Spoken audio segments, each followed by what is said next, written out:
എനിക്കൊരു കാര്യം പറയാനുണ്ട്. എന്താ? ഈ കാർ വെറുതെ പറയുന്നതായിരിക്കും. എന്തായാലും നമുക്കതൊന്ന് മാറ്റിയെടുക്കണം. എന്തായാലും എന്റെ പേരിൽ ഒരു കേസോ കാര്യങ്ങളോ ഇല്ല. കുറെ ആൾക്കാർ എനിക്ക് കമന്റ് ഇട്ടിട്ടുണ്ട് ഞാൻ ജയിലിലാണ്, ഞാൻ അവിടെയാണ് ഇവിടെയാണ്, ഞാൻ എന്റെ വീട്ടിൽ തന്നെ ഉള്ളത്.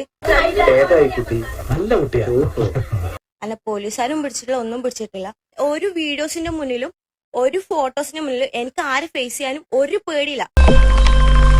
എന്നാലും അതല്ലല്ലോ, എവിടെയോ വെച്ച കണ്ട പരിചയമുണ്ട്. കണ്ണൂർ പറശ്ശിനിക്കടവിൽ ലോഡ്ജിൽ മുറിയെടുത്ത ലഹരി ഉപയോഗിച്ചവർ പിടിയിലായി. MDMA-യുമായി യുവാക്കളെ പിടികൂടുകയായിരുന്നു. അവിടെയും കണ്ടു ഇവിടെയും കണ്ടു. കാരണം വെച്ചാൽ ഞാൻ തെറ്റ് ചെയ്തിട്ടുണ്ടെങ്കിൽ മാത്രമേ എനിക്ക് പേടിക്കേണ്ട ആവശ്യമുള്ളൂ. ഞാൻ തെറ്റ് ചെയ്യാത്തടത്തോളം എനിക്ക് ഒരാളെ പേടിക്കേണ്ട ആവശ്യമില്ല. നാണമില്ലാത്തവന്റെ പ്രശ്നത്തിൽ ഒരു ആല് കളിച്ചാൽ അതും അവനൊരു തണലാണെന്ന് ഷേക്സ്പിയർ പറഞ്ഞിട്ടുണ്ട്. അതുകൊണ്ട് എന്റെ പേരിൽ കേസെടുക്കാതെ ഈ വീഡിയോസ് പല ന്യൂസ് ചാനലിൽ ഇട്ടിട്ട് കാര്യമില്ല. എക്സൈസിനെതിരെ ആരോപണവുമായി കണ്ണൂർ തളിപ്പറമ്പിലെ MDMA കേസിലെ പ്രതി റഫീൻ. അയ്യോ, ഇങ്ങനെ പെമ്മക്കൾ ഉണ്ടാവനെ പുണ്യം ചെയ്യണം. ലോഡ്ജ് മുറിയിൽ MDMA കൊണ്ടുവച്ചത് എക്സൈസ് ഉദ്യോഗസ്ഥർ തന്നെയാണ് എന്നാണ് റഫീനയുടെ വാദം. കൈക്കൂലി വാങ്ങിയാണ് ഉദ്യോഗസ്ഥർ തന്നെ പിടിച്ചത് എന്നും റഫീന പറഞ്ഞു. ഭയങ്കരം തന്നെ. പിന്നെ എന്താ വെച്ചാൽ സർക്കാർ ഇങ്ങനത്തെ കൈക്കൂലൊക്കെ വാങ്ങിച്ചിട്ട് നിൽക്കുന്ന ആൾക്കാർക്ക് എന്തിനാ സർക്കാർ ജോലി കൊടുക്കുന്നു അതൊന്നും എനിക്കറിയില്ല.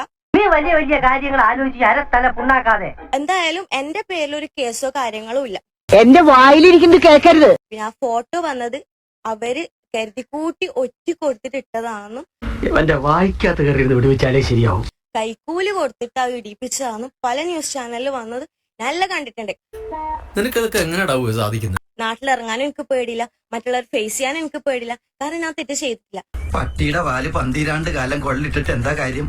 പട്ടിക്ക് കൂടി തോന്നണ്ടേ അത് നിവർത്തിയെടുക്കണോന്ന്. എന്നെ എന്തുകൊണ്ട് 14 ദിവസം റിമാൻഡ് ചെയ്തില്ല? MDMA-യുമായി പിടിച്ച ഒരാളെ 14 ദിവസം എന്തുകൊണ്ട് കണ്ണീര് തുടച്ചിട്ട് കുറച്ചുകൂടി വിശ്വസിക്കാൻ തോന്നുന്നു. റിമാൻഡ് ചെയ്തില്ല? എന്തുകൊണ്ട് എന്റെ പേരിൽ കേസ് എടുത്തില്ല? അണ്ണന് കിട്ടിയൊന്നും പോരെ അണ്ണാ, കഷ്ടകാലക്ക് സമയമേ കോണകവാൽബി പാമ്പ് ഹോത്താ ഹേ. അതേസമയം റഫീനയുടെ വാദം എക്സൈസ് പൂർണ്ണമായും തള്ളി. റഫീന ലഹരി ഉപയോഗിച്ചിരുന്നുവെന്നും കേസ് എടുത്തിട്ടുണ്ടെന്നും എക്സൈസ് വ്യക്തമാക്കി. വരാതെ പോയതിനെ ഫ്ലിപ്കാർട്ടിലൂടെ ഓർഡർ ചെയ്ത് വരുത്തിയതല്ലേ.